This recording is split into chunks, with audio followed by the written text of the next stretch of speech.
અમરેલીમાં ગઈકાલે ભાજપના કાર્યકરો વચ્ચે મારામારીની ઘટના સામે આવી હતી અને ત્યારે આ બનેલી ઘટના બાદ ભાજપનું મોવડી મંડળ હરકતમાં આવ્યું છે।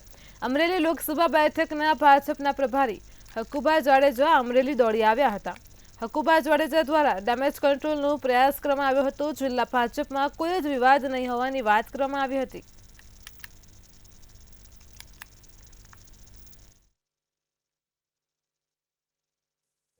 ઉમેદવારની પસંદગી વખતે અગાઉ ખૂબ આવી ચર્ચાઓ થઈ, ત્યારે પણ મને અલગ અલગ કેસના માધ્યમથી પૂછવામાં આવેલું કે તમારા ઉમેદવારનો ચહેરો કયો। ત્યારે પણ મેં એક જવાબ આપેલો, એ જવાબ આજે છે, કાયમ રહે કે ભાજપનો ચહેરો કમળ।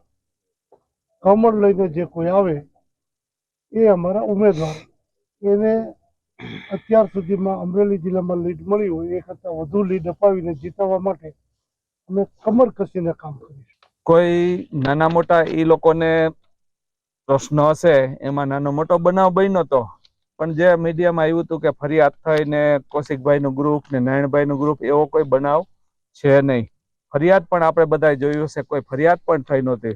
નાના મોટા કોઈ ઝઘડા થયા હશે, ઝઘડા થયા હતા, પણ કોઈ પાર્ટી માટે કે ટિકિટ માટે કે બીજું કોઈ કારણ એમાં છે નહીં, કોઈ પણ ફરિયાદો પણ એમાં થઈ નથી। આપણે બધા જોયું હશે બધું। બે કાર્યકર્તાઓ પર ઉગ્રસ્યો હતો। બે કાર્યકર્તા ભારતીય જનતા પાર્ટીના હતા અને અંદરો અંદર એમાં પાર્ટી માટે બાધા નહોતા, એની અંગત બાબતની હતી અને મારા ઘરની બાજુમાં હતું અને મને તરત ફોન આવ્યો કે અહીંયા ઝઘડો થયો, એટલે અમે દોડીને ત્યાં છૂટા પાડવા માટે ગયા છે, નહીં કે અમે કોઈ બીજા જૂથ માટે।